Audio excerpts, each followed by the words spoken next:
Sarah Mitchell had been working at the downtown coffee shop for 3 months now, and most people in the neighborhood had grown familiar with her quiet presence. She was the kind of woman who blended into the background, always polite, but never overly friendly. Her dark hair was usually tied back in a simple ponytail, and she wore the same comfortable jeans and plain shirts every day. Nothing about her appearance suggested anything extraordinary. To the regular customers, she was just another barista trying to make ends meet in the city. The coffee shop sat on a busy corner where 3 different neighborhoods converged. During the day, it was filled with students from the nearby university, young professionals grabbing their morning caffeine fix, and elderly residents who treated it as their social club. Sarah knew all their orders by heart. She remembered that Mr. Peterson always wanted his coffee black with 2 sugars, that Jennifer from the law firm across the street needed her double espresso extra hot, and that the college kid named Marcus preferred his latte with oat milk. She never wrote anything down, never seemed to struggle with the memory work that overwhelmed other baristas. Her manager, Tony, often commented on how calm she remained during the morning rush. While other employees would panic when 15 people lined up at once, Sarah moved with practiced efficiency. Her hands never shook when she operated the espresso machine, and she never mixed up orders even when customers shouted modifications at her from across the room. There was something almost mechanical about the way she worked, like she had done far more stressful things in her life, and making coffee barely registered as a challenge. The neighborhood itself had been changing rapidly over the past few years.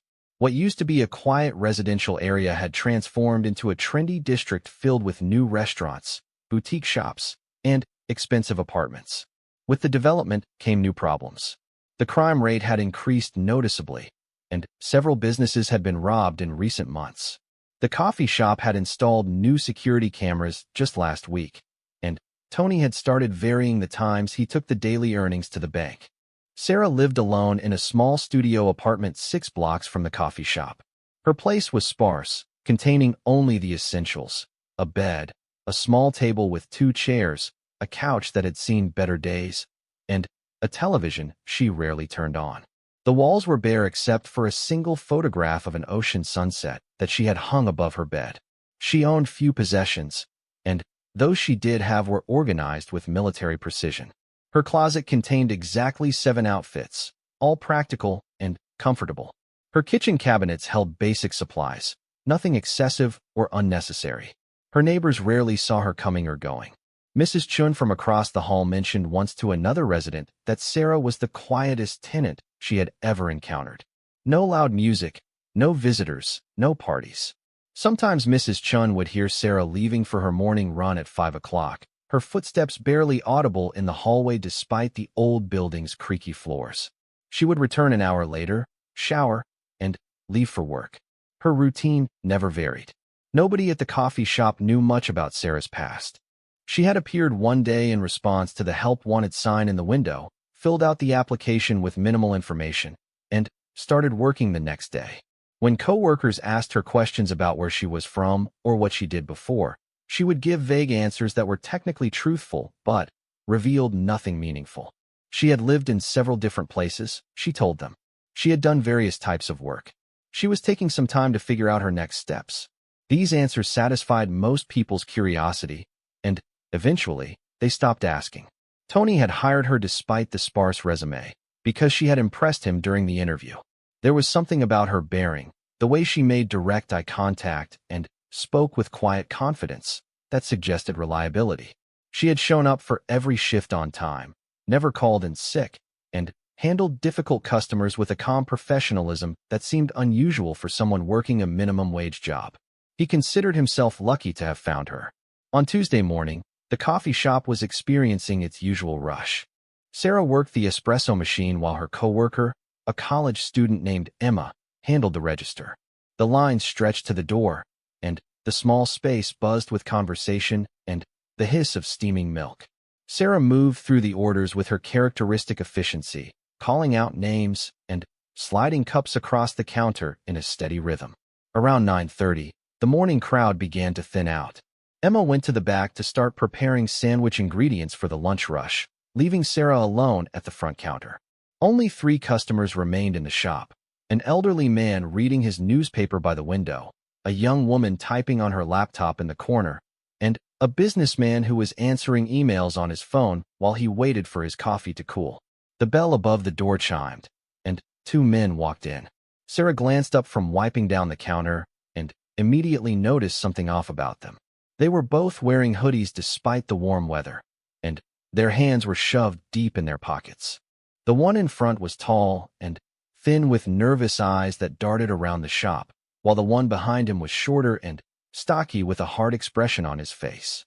Neither of them looked at the menu board. Sarah continued wiping the counter, but her posture had shifted almost imperceptibly.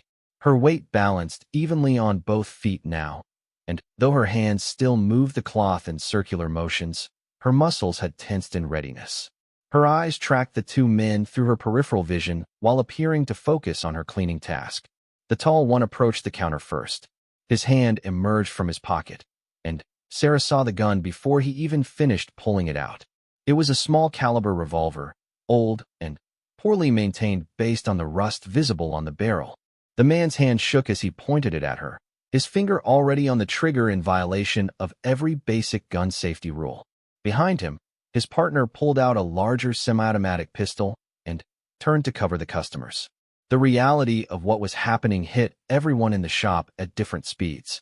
The businessman looked up from his phone with confusion, his brain not immediately processing why someone would be pointing a gun at him. The elderly man by the window froze with his coffee cup halfway to his lips, his newspaper forgotten. The young woman in the corner gasped audibly, her hands flying up to cover her mouth. Sarah's reaction was different. She didn't freeze or gasp or show any visible fear.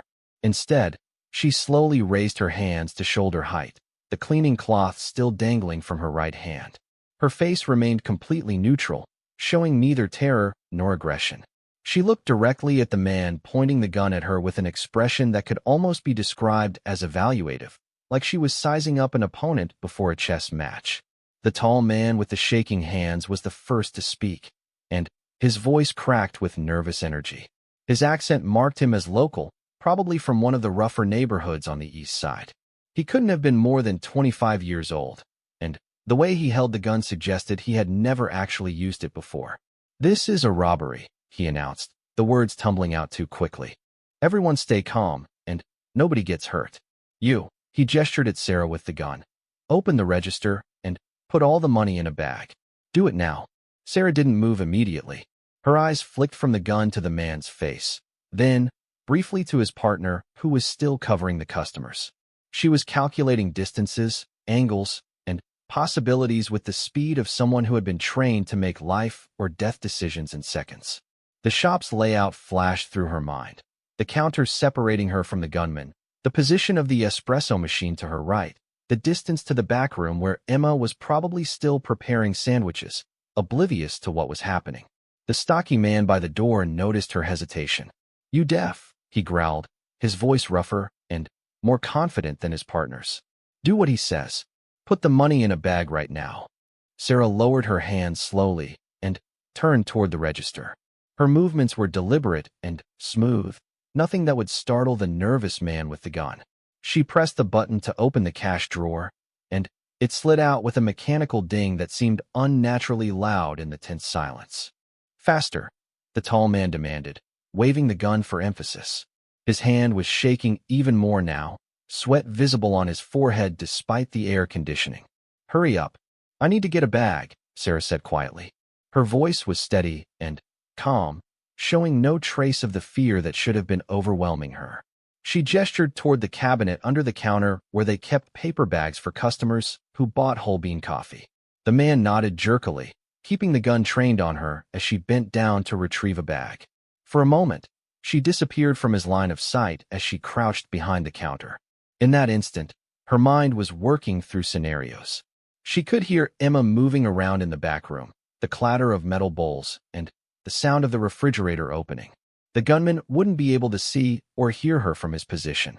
The three customers were all on the left side of the shop, away from the direct line of fire between Sarah and the two robbers. She straightened up holding a brown paper bag, and the tall man visibly relaxed when she reappeared. She began removing money from the cash drawer with methodical care, taking each bill and placing it in the bag. She moved slowly, buying time to assess the situation more fully. The security camera in the corner was recording everything, its red light blinking steadily. The front door was still slightly ajar from when the two men had entered, propped open by the doorstop that customers often used on warm days. "Come on, come on," the tall man urged, his agitation increasing. "All of it. The coins, too." Sarah scooped the coins into the bag without comment. She could smell the fear coming off the man in front of her, the acrid scent of nervous sweat. She had smelled that same fear countless times before, in very different circumstances, in places far from this quiet coffee shop. The scent triggered memories she usually kept locked away, flashes of desert sand, and nighttime operations, and the weight of gear she no longer carried. Behind the nervous man, his partner was growing impatient. "Check the back room," he ordered. "Make sure there's nobody else." This was the moment Sarah had been anticipating. The tall man's eyes darted toward the doorway that led to the back room, divided his attention for just a fraction of a second. It wasn't enough for Sarah to act yet, not with the other man still alert and covering the customers, but it was information she filed away. The stocky man kept his gun pointed at the customers while calling out, "Anyone in the back? Come out here now with your hands up." Emma's voice came from the back room, confused and frightened. What's going on? Get out here," the stocky man demanded. Now, Emma emerged from the back room, and her face went white when she saw the guns. She made a small whimpering sound and immediately raised her hands, tears already forming in her eyes. She looked at Sarah as if hoping for reassurance or guidance. But Sarah's expression remained neutral. "Get over there with them," the stocky man ordered, gesturing toward the customers with his gun. Emma hurried to comply, nearly tripping over a chair in her haste. She huddled next to the businessman, who had finally, fully processed what was happening and had raised his hands above his head. The tall man with the shaking hands turned his attention back to Sarah. "Is that all of it?" he demanded, looking at the paper bag that now bulged with cash and coins. "There's more in the safe," Sarah said quietly. "In the back office." The two men exchanged glances. The stocky one spoke first. "How much?" "The weekend deposits," Sarah explained, her voice still unnaturally calm. "Tony hasn't taken them to the bank yet. Probably $3,000 or $4,000.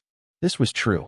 Tony had mentioned yesterday that he was running behind on his banking because his car was in the shop, and he hadn't had time to take the bus to the bank branch during their business hours. The safe in the small back office contained 3 days' worth of revenue, far more than what was in the register. The tall man's eyes lit up with greedy excitement, but his partner looked suspicious. "Why would you tell us that?" the stocky man asked, his eyes narrowing as he studied Sarah more carefully. Sarah shrugged slightly, her hands still visible and non-threatening. "You're already robbing us. Might as well tell you the truth. The sooner you get what you want, the sooner you leave." The logic seemed sound to the tall man.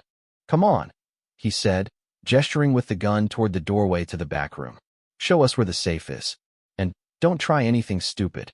This was exactly what Sarah had been waiting for, getting the men away from the customers, into the smaller back room where there would be no innocent bystanders in the line of fire, where the security cameras didn't reach, where she could move without worrying about collateral damage. "Okay," she agreed, setting down the paper bag full of cash on the counter. "It's in the office. Follow me." She moved out from behind the counter, and the tall man stepped back to give her space while keeping the gun pointed at her. She walked toward the backroom doorway at an unhurried pace, very aware of the man following closely behind her and his partner's eyes on her back. The stocky man called out to his partner, "Be quick about it. We need to get out of here." Sarah pushed through the doorway into the back room, and the tall man followed her. They passed the prep area where Emma had been working, with its cutting boards and containers of sandwich ingredients. The back room smelled like fresh bread and coffee beans, familiar scents that seemed surreal given the circumstances. The office was at the far end, a tiny space barely large enough for a desk and filing cabinet. "Open it," the tall man ordered when they reached the office. The safe was visible under the desk, a small floor model that Tony had bought secondhand years ago. Sarah knelt down in front of the safe, putting herself in a vulnerable position that made the man relax slightly. He lowered the gun a few inches, no longer aiming directly at her head.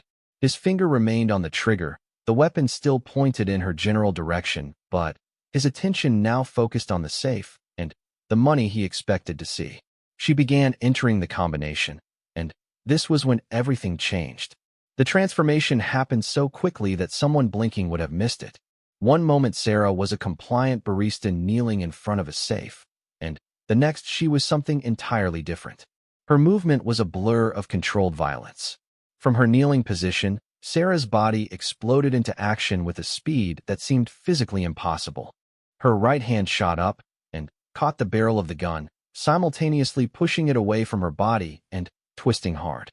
The move was so sudden and executed with such force that the tall man didn't have time to pull the trigger before the weapon was being torn from his grip. The gun discharged anyway, the sound deafening in the small office space. The bullet buried itself harmlessly in the ceiling, sending a shower of acoustic tile dust raining down. But Sarah already had control of the weapon, completing the disarming technique in under a second. She reversed the gun in her hand with practiced ease and stood in one fluid motion, all while the shocked robber was still processing what had just happened. Before he could react, Sarah drove the butt of the gun into his solar plexus with precise force. The man folded over with a whoosh of expelled air, all the fight going out of him instantly. She followed with a strike to the back of his head, not hard enough to cause permanent damage, but sufficient to send him crumpling to the floor unconscious. The entire encounter had taken perhaps 3 seconds. Sarah heard the stocky man shouting from the front room. He had heard the gunshot and was coming to investigate. She quickly assessed her situation. She was holding the tall man's revolver with 4 rounds remaining. She was positioned in the narrow doorway between the back room and the office, and she had maybe 5 seconds before the second man came through. She moved to the side of the doorway, pressing herself against the wall and holding the revolver in a proper shooting stance. Her breathing was controlled, her hands steady. This was familiar territory. She had cleared countless rooms in hostile territory, had faced trained enemies with automatic weapons, had operated in conditions far more dangerous than a coffee shop robbery. 2 nervous criminals with handguns barely registered on the scale of threats she had faced in her previous life. The stocky man burst through the doorway leading to the back room, his gun sweeping the space as he searched for his partner. "Marco," he shouted. "Marco, what happened?" Sarah let him take 2 steps into the room before she spoke. Her voice was completely different now, all traces of the mild barista gone. It carried the unmistakable tone of command, the voice of someone accustomed to being obeyed instantly and without question. "Drop the weapon. Now." The stocky man spun toward her voice, and his face registered shock when he saw her standing there with his partner's gun aimed squarely at his center mass.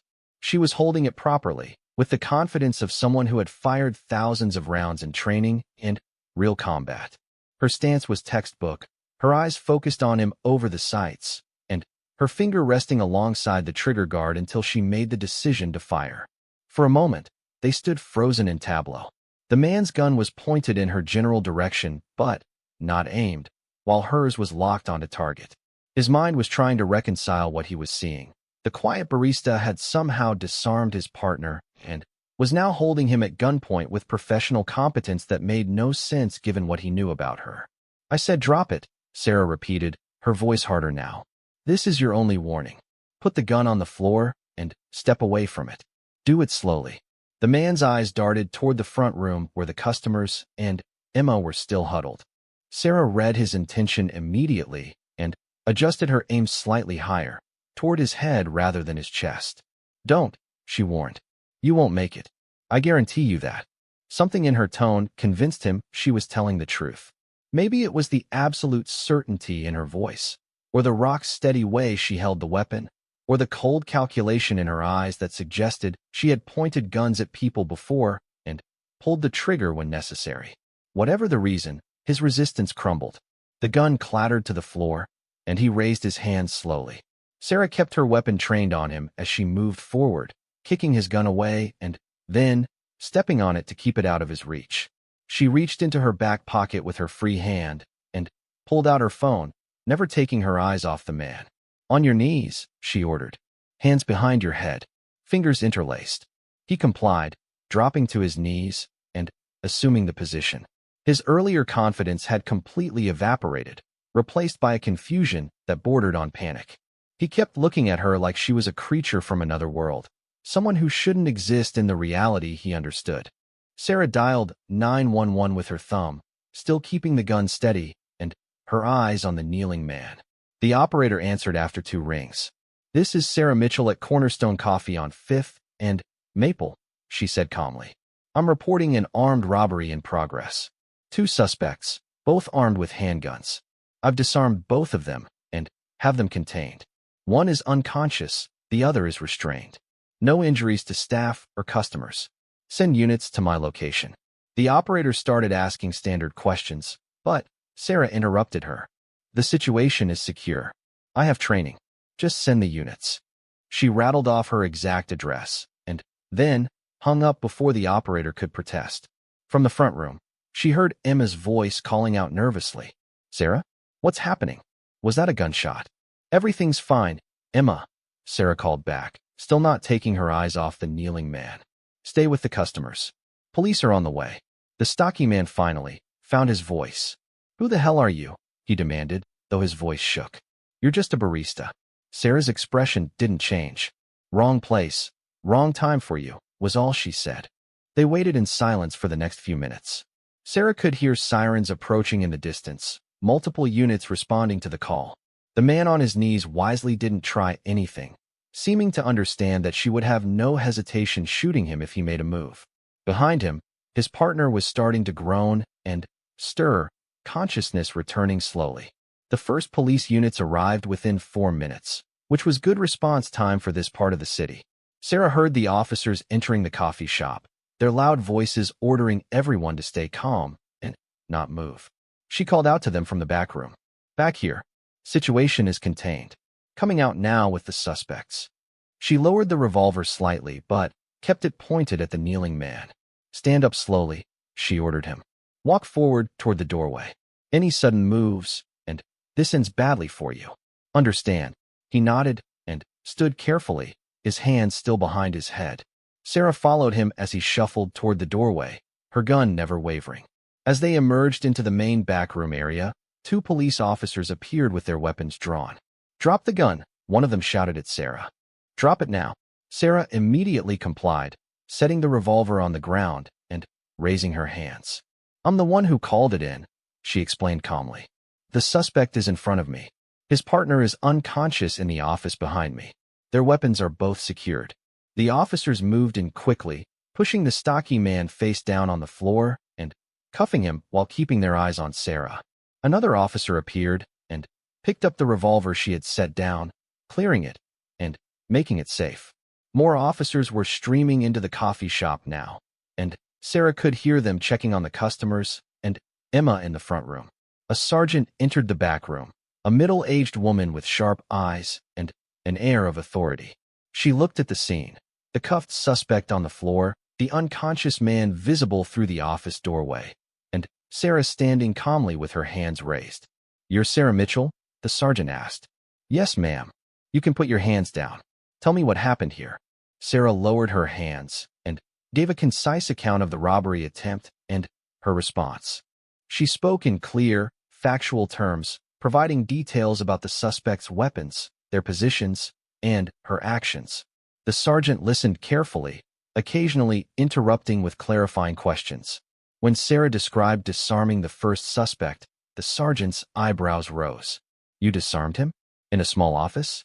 While he was pointing a gun at you?" "Yes, ma'am." "And you have training for that kind of thing?" Sarah hesitated for just a moment before answering. "Yes." The sergeant studied her for a long moment, clearly seeing past the simple barista exterior to something else underneath. "What kind of training?" "Military," Sarah said simply, offering no additional details. Before the sergeant could press further, one of the officers called from the office. "Sarge, this guy's coming around. Paramedics should probably check him out." The sergeant nodded and turned back to Sarah. "We're going to need you to come down to the station to give a formal statement. That okay with you?" "Of course." "Good. Wait here for now."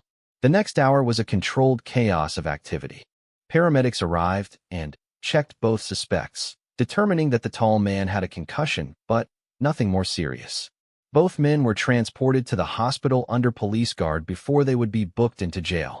The customers were interviewed one by one, each giving their account of what they had witnessed. Emma was still shaking when an officer took her statement, and she kept looking at Sarah with a mixture of awe and confusion. Tony arrived after someone called him, rushing through the door with panic on his face that turned to bewilderment when he saw the police presence, but everyone apparently safe. An officer explained the situation to him, and he turned to stare at Sarah like he had never seen her before. Crime scene technicians photographed everything and collected the suspect's weapons as evidence. The bullet hole in the office ceiling was marked and documented. An officer retrieved the security camera footage, which would provide additional evidence of what had occurred. Finally, Sarah was escorted to a police cruiser for transport to the station. As she walked through the coffee shop, she saw the customers and Emma all watching her. The elderly man who had been reading his newspaper stood up as she passed. "Thank you," he said quietly. "You saved us." Sarah nodded acknowledgement, but said nothing. She slid into the back of the police cruiser, and the officer closed the door behind her. As they drove toward the station, Sarah stared out the window at the familiar streets. She had worked so hard to build a quiet, anonymous life in this city. She had wanted nothing more than to disappear into normalcy, to leave behind the person she had been before. And now, in the space of a few minutes, that carefully constructed facade had been shattered. At the police station, she was led to an interview room where two detectives were waiting. One was an older man with gray hair and a weathered face that suggested he had seen everything. The other was a younger woman with intelligent eyes and a notepad already open in front of her. They introduced themselves as Detective Morris and Detective Chun, and Sarah shook their hands before taking a seat. Detective Morris leaned back in his chair and studied her for a moment before speaking. "You had quite a morning," he observed. "Yes, sir." "Walk us through it again." Everything that happened from the moment those two walked into the coffee shop. Sarah provided a detailed account, answering their questions patiently. They wanted to know about the suspect's weapons, their positioning, what they said, how she had disarmed the first man, how she had contained the second. She answered everything factually, neither embellishing nor minimizing what had occurred. Detective Chun was taking notes throughout, but Sarah noticed that both detectives were watching her carefully, clearly trying to assess who she really was. When she finished her account, Detective Morris asked the question they had both been waiting to ask. "Your military training. What branch were you in?" Sarah met his eyes directly. "Navy." "What did you do in the Navy?" This was the moment she had been dreading. She could lie, could give them a vague answer that would technically be true, but misleading. Or she could tell them the truth, and watch as her quiet life finally collapsed completely. She made her decision. "I was a special warfare operator," she said quietly. "What most people call a Navy SEAL." The room went completely silent. Both detectives stared at her, and Detective Chin's pen stopped moving on the notepad. They had clearly not been expecting that answer. Detective Morris found his voice first. "A Navy SEAL? As in special operations? As in one of those Navy SEALs?" "Yes, sir. Women can do that now." Detective Chin asked, her surprise evident. "They opened it to women in 2016, Sarah explained. "I was in the second group to graduate after the integration. I served for 6 years. Detective Morris leaned forward, his entire demeanor changing as he reassessed the woman sitting across from him. Suddenly, everything about the morning's events made sense. The calm under pressure, the expert disarming technique, the professional weapon handling, the command presence. "Why didn't you mention this earlier?" he asked. "You didn't ask," Sarah replied simply. "And I prefer not to discuss my service." "Why not?" Sarah was quiet for a moment, choosing her words carefully. "Because I'm trying to move on. I left that life behind. I just want to be a regular person now." Detective Chen looked at her with something like sympathy in her eyes. "That's going to be difficult after today. This is going to be a big news story. Former Navy SEAL stops armed robbery. The media is going to love it." Sarah felt her heart sink. She had known this was coming, but hearing it confirmed made it real. Her anonymous life was over. By tomorrow, her face would be on the news, her story would be public knowledge, and everyone in the city would know who and what she was. "Can we keep that detail out of the official report?" she asked, though she already knew the answer. Detective Morris shook his head. It's relevant to explaining how you were able to do what you did. It'll come out during the investigation and trial. I'm sorry, Sarah nodded, accepting the inevitable. I understand. They asked her more questions about her background, where she had served, what operations she had been involved in. She answered what she could, though much of her service record remained classified. They seemed satisfied with what she told them, and eventually Detective Morris closed his notebook. The news spread faster than Sarah could have imagined. By that evening, the story was everywhere. Local television stations led with it on their evening broadcasts, showing footage of the coffee shop with police cars parked outside, and interviewing witnesses who described what they had seen. The elderly man from the coffee shop appeared on camera, praising Sarah's quick thinking and bravery. Emma gave a tearful interview about how scared she had been and how amazed she was by what Sarah had done. But it was social media that really exploded with the story. Someone had leaked Sarah's military background, and within hours the hashtag Navy SEAL Barista was trending nationally. People shared articles, commented on posts, and debated everything from women in special operations to gun control to the heroism of veterans. Sarah's carefully maintained privacy was stripped away in a matter of hours. By the next morning, reporters had found the coffee shop and were camped outside, hoping to get an interview with Sarah or any information about her. Tony called her that morning, his voice apologetic and overwhelmed. "Sarah, I'm so sorry," he said. "There are like 20 reporters outside the shop. They're scaring away customers and asking everyone questions about you. I didn't know what to tell them." "Don't tell them anything," Sarah advised. "Just say I'm an employee and you're not authorized to discuss personnel matters. They'll get bored eventually and move on." But they didn't move on. The story had captured public imagination in a way that surprised even the news outlets running it. In an era of constant negative news, here was a story that felt heroic and straightforward. A highly trained veteran working a humble job had used her skills to protect innocent people. It touched on multiple cultural themes that resonated with different audiences. Veterans groups shared the story as an example of how military training saved civilian lives. Women's advocacy organizations pointed to Sarah as proof that women belonged in combat roles. Second Amendment advocates used it to argue for armed self-defense, while gun control supporters emphasized that Sarah's military training was what allowed her to handle the situation safely. Everyone seemed to have an opinion about what her story meant. Sarah stayed in her apartment for 2 days, ignoring the knocks on her door from reporters who had somehow discovered where she lived. Mrs. Chun from across the hall proved to be an unexpected ally, telling reporters in no uncertain terms that they needed to leave the building or she would call the police. Sarah heard her through the door, her elderly neighbor's voice sharp with protective anger, and felt a wave of gratitude. On the third day, Sarah received a phone call from a number she didn't recognize. She almost didn't answer, assuming it was another reporter, but something made her pick up. "Sarah Mitchell?" The voice was male, professional, and vaguely familiar. "Who is this?" "Commander James Thornton. We served together on Task Force 7. Do you remember?" Sarah's breath caught. Commander Thornton had been her commanding officer during her last deployment, a respected leader who had always treated her as an equal despite the historic nature of her presence in the unit. She hadn't spoken to him since she left the service. "Yes, sir. I remember. I saw the news.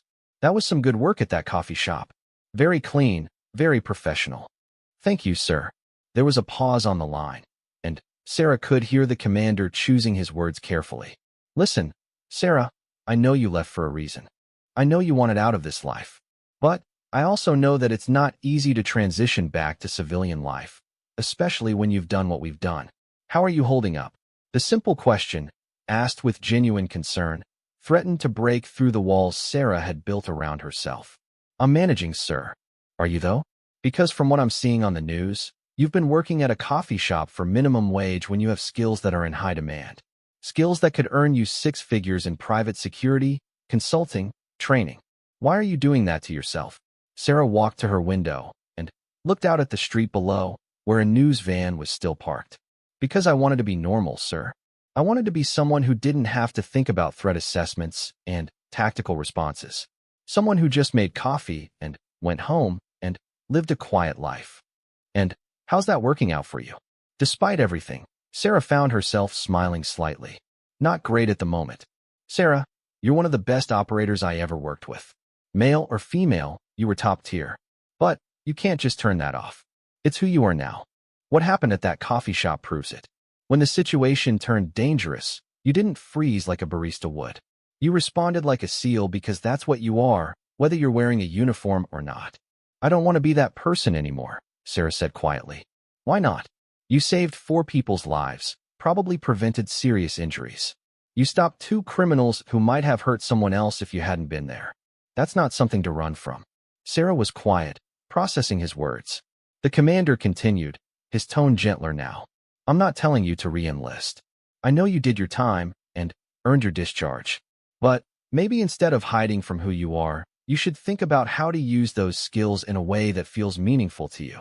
There are a lot of ways to serve without being in the military. Like what? Private security for high-risk clients. Training law enforcement in advanced tactics.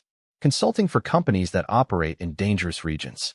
Working with organizations that protect vulnerable populations. Hell, there are nonprofits that use former special operations personnel to fight human trafficking and rescue victims. The point is, you have options beyond making coffee or going back to war zones. Sarah considered this.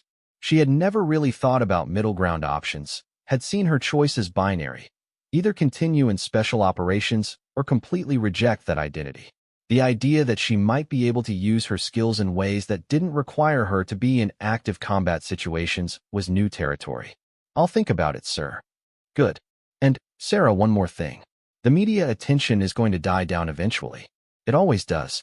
People will move on to the next story. But what you did mattered, and the people you saved will remember it for the rest of their lives. Don't let the spotlight make you forget that. After they hung up, Sarah sat on her couch for a long time, thinking about the conversation. Commander Thornton had always been someone she respected, someone whose judgment she trusted. If he thought she was wasting her potential, maybe he was right. Over the next week, the media attention did begin to fade, just as the commander had predicted. A political scandal broke in Washington, a natural disaster occurred overseas, and the news cycle moved on to fresh stories. Reporters stopped camping outside the coffee shop and Sarah's apartment. The hashtag stopped trending. Life began to return to something resembling normal, though Sarah knew it would never be exactly the same as before. Tony called her after the reporters finally dispersed. Sarah, you can come back to work whenever you're ready. Your job is here if you want it. Thanks, Tony. I appreciate that. But I have to be honest with you. Several of the customers have been asking about you, and they all want to meet you and thank you. If you come back, you're going to get recognized. People know your face now. Sarah had expected this. Her anonymous existence was over. The question was what she was going to do about it. She thought about Commander Thornton's words, about using her skills in meaningful ways. She thought about the look on Emma's face when Sarah had told her everything was going to be okay, and the elderly man thanking her as she was let out by the police. Maybe hiding wasn't the answer. Maybe pretending to be someone she wasn't had been the wrong approach all along. Tony, I need to be honest with you too. I don't think I can come back to the coffee shop. There was silence on the other end of the line. Did something happen? Did someone bother you? No, nothing like that. It's just that you were right about what you said. I'm going to be recognized everywhere now, and it doesn't make sense for me to keep working as a barista when I have other skills I could be using. Skills that could actually make a difference. I understand, Tony said, though he sounded disappointed. You're overqualified for this job anyway. You were just too good an employee for me to question it. Will you at least come by, so I can give you your final paycheck in person? And so the staff can say goodbye? Yeah, I can do that. Sarah went to the coffee shop the next day during a quiet afternoon period. Emma was working, and she squealed with delight when Sarah walked through the door. She rushed around the counter to hug her, and Sarah awkwardly returned the embrace. I've been so worried about you, Emma said. Are you okay? The reporters were saying such crazy things. I'm fine, Sarah assured her. Just trying to figure out my next steps. Tony emerged from the back office with an envelope containing her paycheck and handed it to her with a warm handshake. You know, in all the years I've run this place, I've never had an employee quite like you. I'm going to miss having you around. Thank you for giving me the job, Sarah said. It meant more to me than you probably realize. It gave me a chance to feel normal for a while. The elderly man who had been in the shop during the robbery came in while Sarah was there. When he saw her, his face lit up with recognition and gratitude. He approached her and extended his hand. "Miss Mitchell, I never got to properly thank you. What you did that day, that took real courage." Sarah shook his hand. "You don't need to thank me. I just did what needed to be done." "Well, you did it remarkably well. My wife and I have been telling everyone about you. She wanted me to give you this." He handed Sarah a greeting card with a handwritten note inside thanking her for her service and her bravery. Sarah felt an unexpected lump in her throat as she read it. After saying her goodbyes to everyone, Sarah left the coffee shop for the last time. As she walked down the familiar street toward her apartment, she felt a strange sense of closure. That chapter of her life was over. The question now was what came next. When she got home, she found a thick envelope that had been slipped under her door. It was from a private security firm she had never heard of, and inside was a job offer. The letter explained that they had seen the news coverage and were impressed by her handling of the situation. They were looking for someone with her exact skill set to head their executive protection division. The salary they offered was more than 10 times what she had been making at the coffee shop. Sarah set the letter aside and opened her laptop. She spent the next several hours researching different organizations and companies that employed former special operations personnel. She looked into training programs, security firms, consulting agencies, and nonprofit organizations. Commander Thornton had been right. There were far more options than she had realized. One organization particularly caught her attention. It was a nonprofit called SHIELD Initiative that worked to protect vulnerable populations in conflict zones around the world. They provided security for aid workers, helped evacuate people from dangerous situations, and trained local communities in security and self-defense. Their website showed photos of their teams working in refugee camps, disaster zones, and areas affected by violence. The work looked meaningful without requiring her to be part of active military operations. Sarah drafted an email to their recruitment department, briefly outlining her background and expressing interest in learning more about their work. She hesitated before sending it, her cursor hovering over the button. This felt like a significant step, like she was choosing to embrace rather than reject who she had become. She clicked send. The response came within 24 hours. The director of the organization, a former Army Special Forces officer named Michael Chun, wanted to schedule a video call to discuss opportunities. They set up a time for the following day. During the call, Michael explained more about the work SHIELD Initiative did. They operated in some of the most dangerous places in the world, but their mission was protection and humanitarian assistance rather than combat operations. They needed people who could assess threats, plan security operations, and train others, but who also understood the importance of working within local communities and respecting cultural sensitivities. "We're not mercenaries," Michael emphasized. "We're here to protect people who are trying to help, not to fight wars. But we need people with real training because the threats are very real. From what I've seen of your record and how you handled that situation at the coffee shop, I think you'd be an excellent fit." They discussed logistics, expectations, and the reality of the work. It would involve travel to difficult locations, long periods away from home, and exposure to potentially dangerous situations. But it would also be purposeful work, using her skills to genuinely help people rather than simply existing in an artificial normalcy. "I'd like to offer you a position," Michael said at the end of the call. "If you're interested, we'd bring you in for a 2-week orientation to see how you fit with our teams and our mission. After that, if both parties think it's a good match, we'd offer you a permanent position." Sarah found herself nodding before she fully processed the decision. "Yes, I'm interested." "Excellent. I'll send you the details. Welcome to SHIELD Initiative, Sarah." After the call ended, Sarah sat back and realized she was smiling. For the first time since leaving the military, she felt like she had found a path forward that made sense. She wasn't hiding from her past or pretending to be someone she wasn't. She was moving forward as herself, using her abilities in a way that aligned with her values. Over the next week, she prepared to leave the city. She gave notice on her apartment, sold or donated most of her possessions, and said goodbye to the few people she had gotten to know. Mrs. Chun hugged her when she left, making her promise to stay safe wherever she was going. The SHIELD Initiative headquarters was located in Northern Virginia, in a nondescript office building that could have housed any number of consulting firms or tech companies. Nothing about the exterior suggested that inside, former special operations personnel from around the world planned security operations for some of the most dangerous places on Earth. Sarah arrived on a Monday morning, carrying a single duffel bag that contained everything she now owned. Michael Chin met her in the lobby, and they shook hands warmly. He was in his 40s, fit and alert, with the bearing of someone who had spent decades in high-stress situations. As he led her through security and into the main office area, Sarah noticed the controlled energy of the place. People moved with purpose, conversations were focused and direct, and there was an underlying seriousness that reminded her of military operations centers. "We keep a low profile," Michael explained as they walked. "Most people in this building have no idea what we actually do. We're listed as an international consulting firm, which is technically true. It just doesn't capture the full scope of the work." He showed her to a small office that would be hers during the orientation period. It had a desk, a computer, and a window overlooking a parking lot. Nothing fancy, but it was functional. They spent the morning going over paperwork, discussing the organization's history and mission, and outlining what the next 2 weeks would involve. "You'll be meeting with different team leaders, learning about our various projects, and going through some scenario training," Michael told her. "We'll also want you to work with our training specialists to see how you communicate complex tactical concepts to people who don't have your background. A lot of what we do involves teaching others how to stay safe."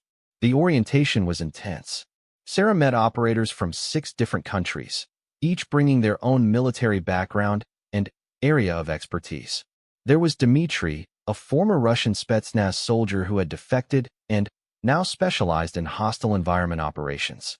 Maria from the Spanish military's Special Operations Unit, who focused on humanitarian security. James, a British SAS veteran who ran their evacuation planning. Each of them had left active military service but found they couldn't simply walk away from the skills and calling that had defined their adult lives. Sarah participated in classroom sessions on international humanitarian law, cultural sensitivity in conflict zones, and the specific challenges of providing security without becoming part of the conflict. She attended meetings where teams planned security assessments for aid organizations preparing to enter unstable regions. She reviewed case studies of successful operations and ones that had gone wrong, analyzing what had worked and what hadn't. One afternoon, she participated in a training scenario designed to test how she would handle a situation where the people she was protecting were threatened but the rules of engagement prohibited offensive action. It was a difficult balance, using her tactical skills defensively while respecting the limitations of operating as civilians in foreign countries. The scenario involved protecting a medical team at a refugee camp, while tensions rose between different groups in the camp. Sarah had to position her small security team to deter violence without escalating the situation, coordinate with local authorities who had their own agendas, and make rapid decisions as the scenario evolved. It was complex and nuanced in ways that pure military operations rarely were. After the scenario ended, the evaluator, a former Marine named Williams, gave his assessment. "You handled that well. You kept your cool when things got chaotic. You didn't resort to aggressive posturing when it wasn't needed. And you found creative solutions to problems that couldn't be solved with force. That's exactly what we need." By the end of the first week, Sarah felt more energized than she had in months. The work was challenging and meaningful, and she was surrounded by people who understood her background without it being a source of curiosity or discomfort. These were people who had walked similar paths, who carried similar experiences, and who had made similar choices about how to move forward with their lives. Michael called her into his office on Friday afternoon. "I've been getting feedback from everyone you've worked with this week. It's universally positive. The team thinks you're a strong fit, and I agree. I'd like to offer you a position, but I want you to be sure this is what you want. Once you commit, we'll be counting on you for real operations in real danger zones." This isn't something to take lightly. Sarah had spent the week thinking about exactly this question. Was she ready to put herself back into dangerous situations? Was she ready to accept that she couldn't be a normal civilian living a quiet life? The answer, she had realized, was that she had never really stopped being the person the military had trained her to be. The coffee shop had been a fantasy, an attempt to wish herself into a different identity. But the robbery had proven what she already knew deep down. When crisis came, she responded with the training and instincts that were now part of her core identity. "I'm sure," she told Michael. "This is what I want." "Good. Welcome to the team officially. We'll get your paperwork finalized and start working on your first assignment. Fair warning, we're probably going to send you somewhere difficult for your first deployment. We need someone with your skills in South Sudan. There's an aid organization working in a region that's become increasingly unstable, and they need security assessment and personnel to protect their teams." Sarah nodded, accepting this. "When do I leave?" 2 weeks. That gives you time to finish orientation, get your medical clearances updated, and prepare yourself mentally. South Sudan is no joke. It's hot, dangerous, and the situation changes daily. But the work there is saving lives. The medical teams we protect are providing care to people who have no other options. Over the next 2 weeks, Sarah immersed herself in preparation for the South Sudan deployment. She studied the region's political situation, tribal dynamics, and recent conflict history. She met with the team she would be joining, 3 other operators who had already been in country for several months. She reviewed the security protocols for the specific camp where she would be working and familiarized herself with the local terrain through satellite imagery and ground-level photographs. She also spent time in the organization's medical training facility, updating her first aid and trauma care skills. In conflict zones, security personnel often needed to provide initial medical treatment until proper care could be reached. Sarah practiced treating gunshot wounds, shrapnel injuries, and the various tropical diseases that were common in the region. The other members of her deployment team were professional and welcoming. There was Marcus, an American former Army Ranger who served as the team leader. Chun, a Taiwanese Special Forces veteran who handled communications and intelligence. And Amara, a Kenyan woman who had served in her country's military and brought crucial local knowledge and language skills. The 4 of them would be responsible for securing a medical camp serving several thousand refugees. On her last day before deployment, Sarah called Commander Thornton to let him know what she had decided to do. He answered on the 3rd ring, and she could hear noise in the background suggesting he was in a public place. "Sarah, good to hear from you. How are things going? I wanted to thank you, sir. You were right about finding a middle path. I've accepted a position with a humanitarian security organization. I'm deploying to South Sudan next week." There was a pause, and she could hear the pride in his voice when he responded. "That's outstanding, Sarah. That's exactly the kind of work that needs people like you. How are you feeling about it?" "Nervous," she admitted, "but also more sure about this than I've been about anything since I left the service." "Good. Trust that feeling. And, Sarah, remember that this work is different from military operations. You're there to protect, not to engage. Keep your head on straight, trust your training, and don't take unnecessary risks. Those aid workers are depending on you to keep them safe so they can do their jobs." "I understand, sir. I know you do. Good luck out there." The flight to South Sudan involved 3 different connections and took nearly 30 hours. Sarah slept fitfully in airplane seats and airport terminals, her mind already shifting into operational mode. She reviewed her briefing materials one more time, memorizing the names of key contacts, the locations of hospitals and safe houses, and the emergency protocols. She arrived in Juba, the capital, in the middle of the afternoon. The heat hit her like a physical force when she stepped off the plane, the air thick and oppressive. Marcus met her at the airport, a tall man with sun-weathered skin and alert eyes that constantly scanned their surroundings. "Welcome to South Sudan," he said, shaking her hand. "The drive to camp is about 4 hours, and we need to make it before dark. Roads aren't safe after sunset."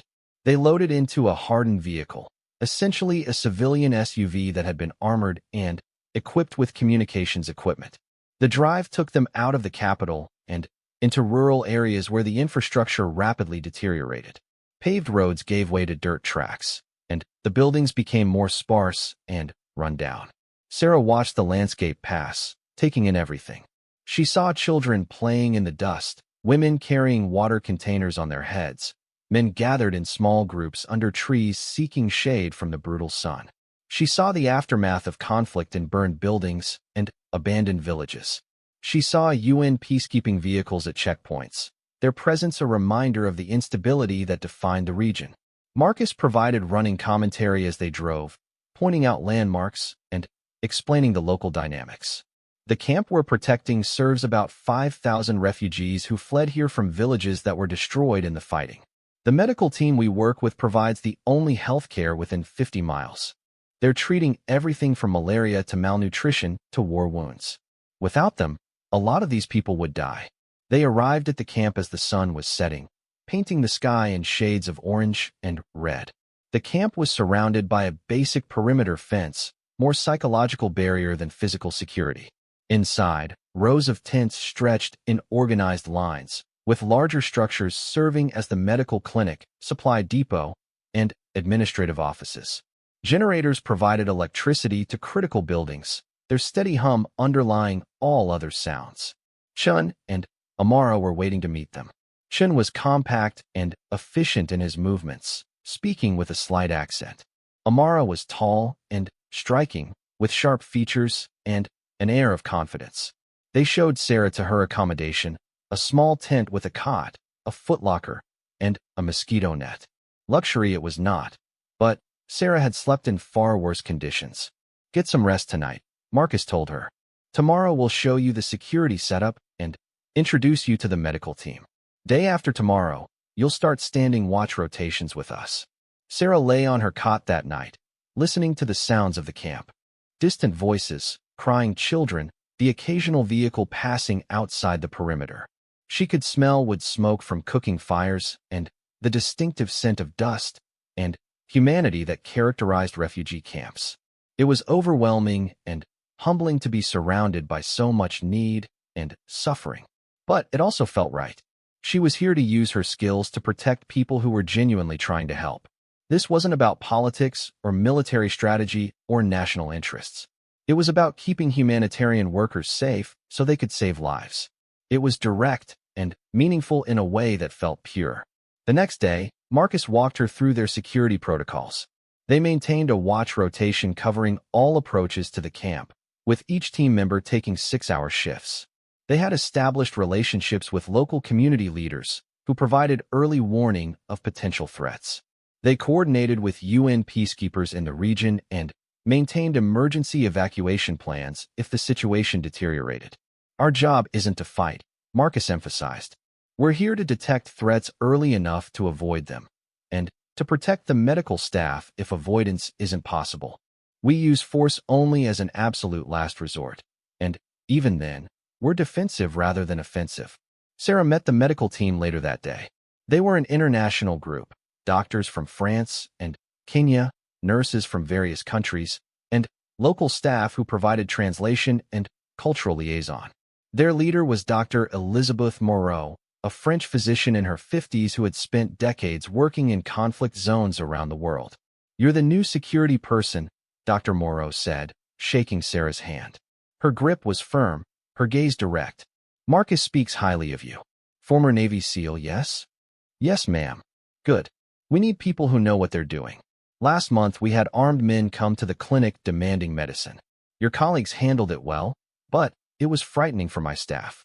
We need to know we can focus on our patients without constantly worrying about security. Over the following weeks, Sarah settled into the rhythm of life at the camp. She stood her watch shifts, scanning the perimeter and surrounding area for threats. She worked with local community leaders, building relationships and gathering intelligence about the security situation. She helped train the medical staff in basic security awareness and emergency procedures. The work was demanding but rewarding. Every day, she saw the direct impact of what they were protecting. Mothers bringing sick children to the clinic and leaving with medicine that would save their lives. Refugees receiving treatment for injuries sustained in violence they had fled. Aid workers distributing food and water to people who would otherwise go without. Sarah found herself thinking less about the person she used to be and more about the person she was becoming. She wasn't trying to forget her military service or pretend it hadn't happened. Instead, She was integrating those experiences into a new identity that felt authentic and purposeful. She was still a warrior in many ways, but now she was using those warrior skills in service of protection rather than combat. 3 months into her deployment in South Sudan, Sarah had become an integral part of the security team. She understood the rhythms of the camp, knew the faces of the refugees who lived there, and had built trust with the local community leaders who could provide early warning of potential threats. The work had given her a sense of purpose that had been missing during her time at the coffee shop. She woke up each morning knowing that her skills and training were being used to protect people who genuinely needed protection.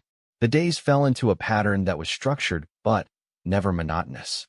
Morning watch shifts began at 6 when the camp started coming to life.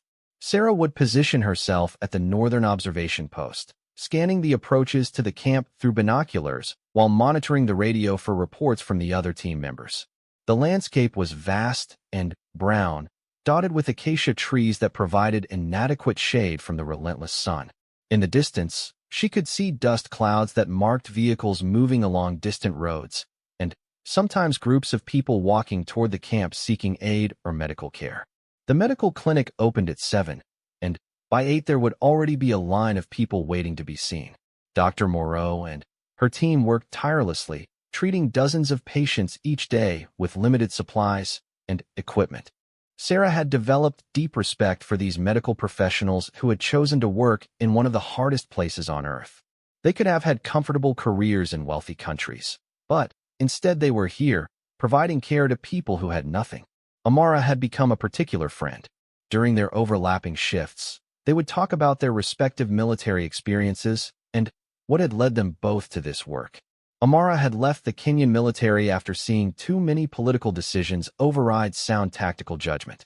She had wanted to use her skills in a way that wasn't tied to political agendas or national interests. "This work is pure," Amara explained one evening as they shared dinner in the team's small common area. "We protect people who help people. No hidden agendas, no questioning whether the mission is just. It's as straightforward as you can get." Sarah agreed completely. For the first time since leaving the Navy, she felt like she was exactly where she was supposed to be, doing exactly what she was meant to do. But the security situation in the region was deteriorating. Reports from UN peacekeepers indicated that fighting between government forces and rebel groups was moving closer to their area. Local community leaders were warning that armed groups were operating in the vicinity, and there had been incidents of aid convoys being attacked and robbed. Marcus called a team meeting to discuss their contingency plans. "If the situation gets bad enough, we'll need to evacuate the medical staff," he told them. "The refugees can relocate to other camps if necessary, but we can't let our doctors and nurses get caught in the middle of fighting. We need to be ready to move on short notice." They reviewed their evacuation plan, checking vehicle readiness and confirming communication protocols with the UN peacekeepers who would provide convoy protection if necessary. Sarah felt the familiar tension that came with preparing for potential combat operations, but it was tempered by the knowledge that their goal was extraction and protection, not engagement. 2 weeks later, the situation reached a critical point. Fighting erupted between government and rebel forces about 20 miles from the camp. The sound of distant artillery could be heard throughout the night, a low rumble that reminded Sarah of deployments in Iraq and Afghanistan. By morning, refugees from the affected area were streaming toward the camp, carrying whatever possessions they could manage and reporting that armed men were moving through villages. Marcus made the call to initiate evacuation procedures. "This is it," he told the team. "We're moving the medical staff out today. Amara, you coordinate with the UN for convoy escort. Chun, get all non-essential equipment loaded. Sarah, you're with me. We need to make sure the clinic is secure while the staff packs up." The camp erupted into controlled chaos. The medical team, despite being exhausted from treating the newly arrived refugees, immediately began packing essential supplies and equipment. Dr. Moreau moved through the clinic with calm efficiency, directing her staff on what needed to be taken and what could be left behind. They had practiced this evacuation scenario before, and it showed in their organized response. Sarah and Marcus positioned themselves at the clinic entrance, weapons ready but not displayed prominently. Their job was to provide security without creating panic among the refugees who were still arriving and seeking help. It was a delicate balance, maintaining alert readiness while projecting calm control. Around mid-morning, a vehicle approached the camp at high speed, kicking up a plume of dust visible from miles away. Sarah spotted it through her binoculars and immediately radioed the other team members. Vehicle approaching from the east, moving fast. Single truck, looks like 6 or 7 people in the back. Marcus moved to get a better view. Armed, he asked. Sarah adjusted her binoculars, focusing on the truck as it came closer. Confirmed. I can see rifle barrels. This could be trouble. Chun, Amara, get the medical staff into the armored vehicles now, Marcus ordered into his radio. Sarah, with me. We're going to intercept that truck before it reaches the clinic. They moved quickly to the camp entrance, positioning themselves behind the reinforced gate. The truck was now close enough that Sarah could see the men in detail. They were young, probably in their 20s, wearing a mix of military uniforms and civilian clothes. Their weapons were AK-47-style rifles, common throughout the region. They weren't uniformly equipped or trained, suggesting they were militia rather than regular military. The truck stopped about 50 yards from the gate, and the men climbed out. Their leader, identifiable by his slightly better equipment and the way the others deferred to him, walked toward the gate. He carried his rifle casually, not pointing it at anyone but making its presence clear. Sarah's hand rested on her own weapon, still holstered but easily accessible. We need medicine, the man called out in heavily accented English. We have wounded fighters. You will give us supplies. Marcus stepped forward, keeping his posture non-threatening but firm. This is a civilian medical camp. We provide care to refugees, not combatants. If you have wounded, we can treat them here according to humanitarian principles, but we can't give you supplies to take away. The man's expression hardened. You don't understand. This is not a request. We will take what we need. Sarah's assessment of the situation was rapid and comprehensive. 7 armed men versus their team of 4, but the medical staff and refugees created complications. Any shooting would endanger innocent people. The armored vehicles with the medical staff were approximately 200 yards behind them, visible to the armed men. The UN convoy that was supposed to escort them was still 30 minutes away. Marcus was still trying to negotiate, using the calm but authoritative tone of someone accustomed to defusing tense situations. I understand you have wounded, and that's a genuine need. But storming this camp won't help them. Let's talk about what we can do within the rules we all have to follow. One of the younger fighters behind the leader started to raise his rifle, and that's when Sarah moved. She didn't draw her weapon, but she shifted her position to put herself between the armed men and the medical vehicles behind them. Her movement was smooth and deliberate, a clear statement that any advance toward the camp would have to go through her. The leader noticed her movement and focused on Sarah for the first time. There was something in her bearing, in the way she stood and moved, that spoke of professional training. She wasn't a civilian aid worker or a nervous security guard. She was something else entirely. You're military, he said, his eyes narrowing. American. Sarah didn't respond verbally, but her silence and steady gaze were answer enough. The leader studied her for a long moment, and Sarah could see him calculating. Could he and his men overpower the security team? Probably, but not without casualties. Was whatever medicine they might seize worth the fight? The math was clearly working through his mind. Behind her, Sarah heard Chin's voice in her earpiece.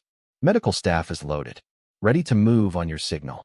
Marcus must have heard the same message because he spoke again to the armed leader. The people you see behind us are doctors and nurses. They're leaving because fighting is coming to this area.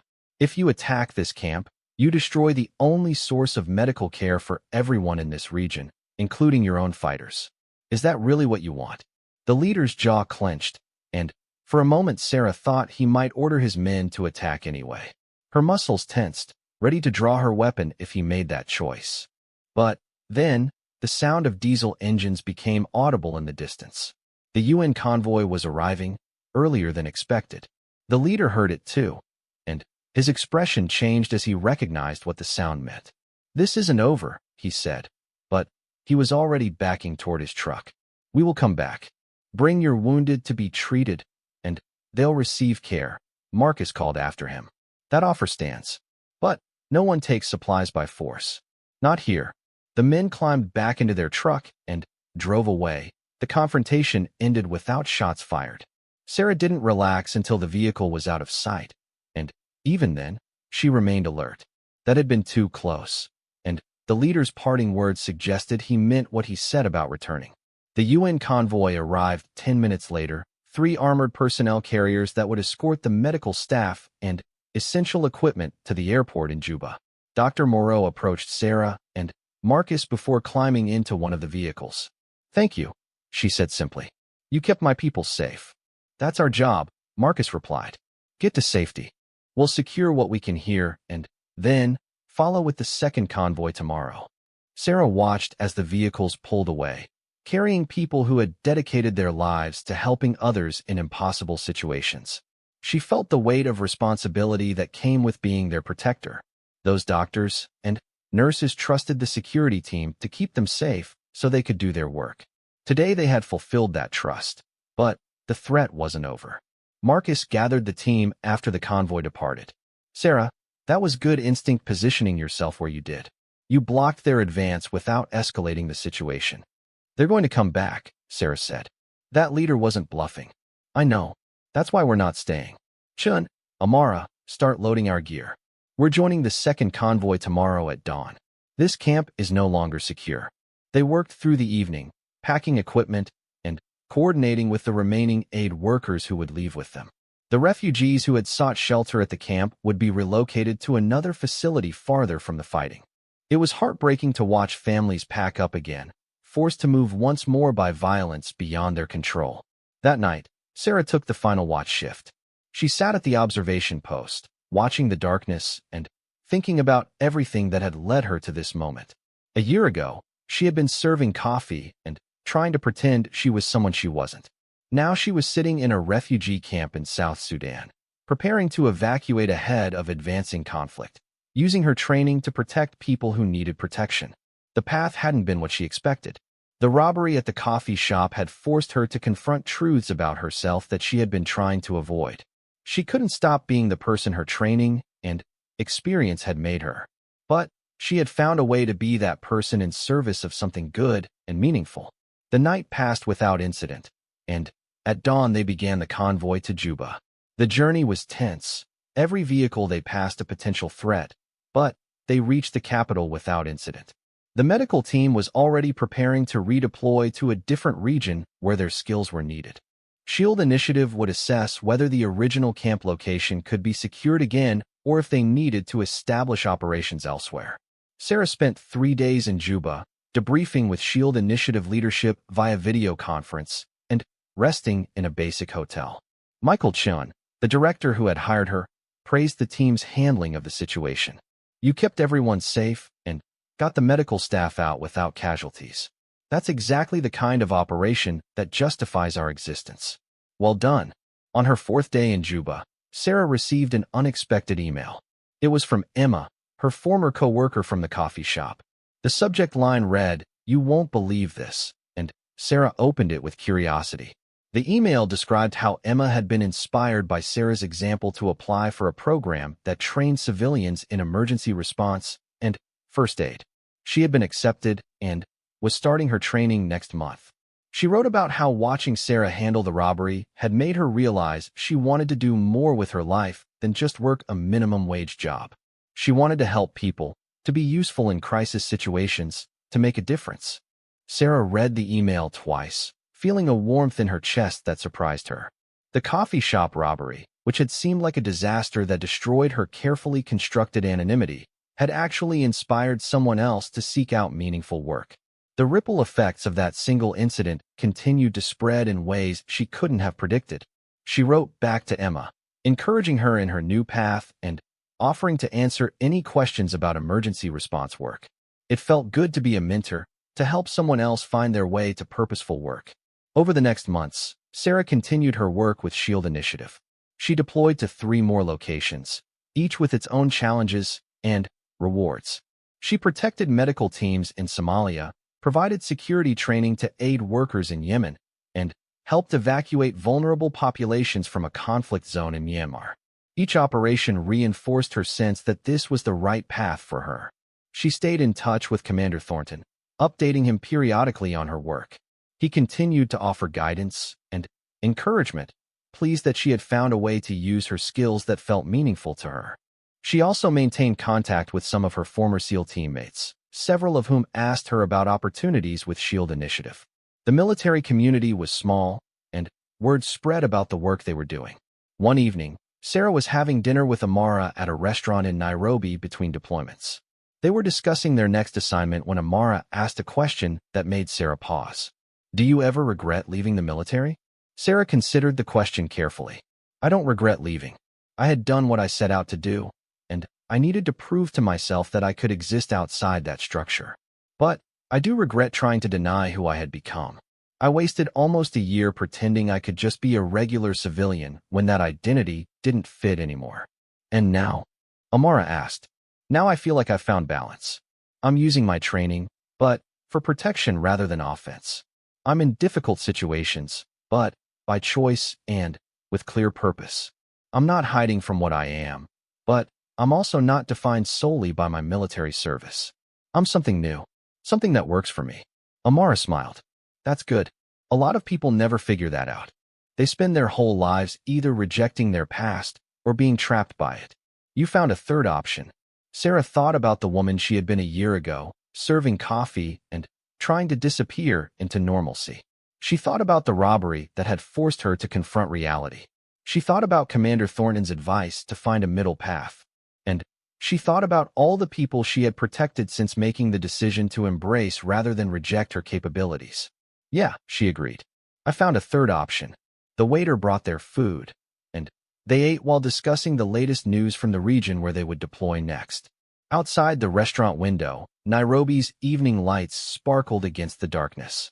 Tomorrow they would fly out to another difficult location, another situation where skilled professionals were needed to protect vulnerable people. It was demanding work, sometimes dangerous work, but it was work that mattered. Sarah's phone buzzed with a message from Marcus. The flight time had been moved up by 2 hours. They needed to be at the airport by 6 in the morning instead of 8. She acknowledged the message and made a mental note to adjust her alarm. "Early morning," she told Amara. "We should probably get some sleep soon." They finished their meal and headed back to their hotel. Sarah packed her bag methodically, checking her equipment and ensuring everything was in order. It was a routine she had performed hundreds of times in military deployments and now in humanitarian security operations. The familiarity of it was comforting. As she lay in bed that night, Sarah reflected on how far she had come from that morning in the coffee shop when 2 nervous men had walked through the door with guns. That moment had been a turning point, forcing her to acknowledge truths she had been avoiding. She couldn't go back to being the person she was before her military service, but she also didn't have to be defined solely by that service. She had found her own path forward, one that honored her training and experience while directing it toward protection rather than combat. She was helping people who genuinely needed help, using skills that few possessed for purposes that felt unambiguously good. It wasn't always easy, and it certainly wasn't safe, but it was meaningful in a way that serving coffee never could have been. In the morning, she would board a plane to another conflict zone, another place where armed violence threatened innocent people and where humanitarian workers needed protection to do their jobs. She would scan perimeters, assess threats, coordinate security, and stand between danger and those who couldn't protect themselves. She would do it professionally, competently, and with the understanding that this was who she had become. Sarah Mitchell was no longer pretending to be just a barista, and she was no longer just a Navy SEAL. She was something that combined both experiences into a new identity that worked for her. She was a protector, a guardian, someone who used warrior skills in service of peace. And for the first time since leaving the military, she was genuinely at peace with herself. The alarm would ring in a few hours, and another deployment would begin. But tonight, Sarah slept soundly, knowing she had finally found where she belonged. Not in the structured hierarchy of military service, and not in the false normalcy of civilian life she didn't fit, but in the space between them where her skills could serve a purpose she believed in. She had crossed from one life to another, and, in the process, discovered that the journey itself was what mattered most. She wasn't running from her past or hiding from her present. She was moving forward, one mission at a time, protecting those who needed protection and finding meaning in every operation. That was enough. That was everything.